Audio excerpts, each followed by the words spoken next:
আর আরেকজন কন্টিনিউয়াস নিচে ঘুরে যাচ্ছে, কখন ওর মুখে পড়বে আর ও হয়তো খাবে না কী করবে জানি না, ওর খুব ইন্টারেস্ট ওকে হয়েছে নিয়ে। এবার আমি ওকে বাইরে ছেড়ে দেবো কোনোভাবে, দেখি ও বাইরে যদি চলে যায় খুব ভালো কথা। মাথাটার মধ্যে ওর একটু ড্যামেজ হয়েছে, আহারে মাথাটা একটু পুরো ব্লিডিং হচ্ছে কোনোভাবে। এই একটুখানি ভিটামিনটা দাও না গো, আর একটু ভিটামিনটা দাও তো। আমি জানি না আমি ওয়েদার আমি ভুল কি রাইট, ভিটামিন পাখিদেরকে দেওয়া যায় নাকি, বাট যেহেতু একটা ওর একটা ইনজিওর হয়ে গেছে, সেখানে আমি একটুখানি ভিটামিনটা লাগিয়ে দিচ্ছি, যাতে যদি একটুখানি ভালো হওয়ার হয় হয়ে যেতে পারে।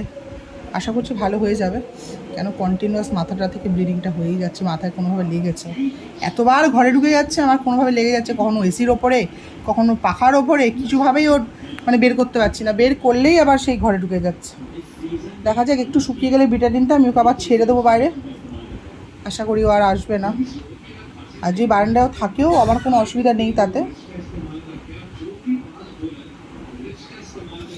এবার আমি একটু শুধু চাই, এইটুকুই চাই যে ও ভালো থাকুক, ও ওখানে কোনোভাবে ওর সমস্যা না হয়।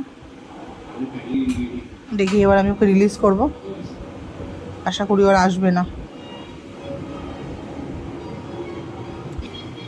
এবার আমি ওকে রিলিজ করছি, দেখি ও যদি বাইরে চলে যায় খুব ভালো কথা, না গেলে আরও ভালো কথা, আবার ঢুকবে, আবার ওর কী হবে তার কোনো ঠিক নেই। দরজাটা দিয়ে দিই, দেখি এটা হচ্ছে আমার বারান্দা, এখানে দেখি ওকে ছেড়ে দিই বাইরে, আশা করি ও বাইরে থাকলে, হ্যাঁ পালিয়েছে, উড়ে গেছে, আশা করি আর আসবে না।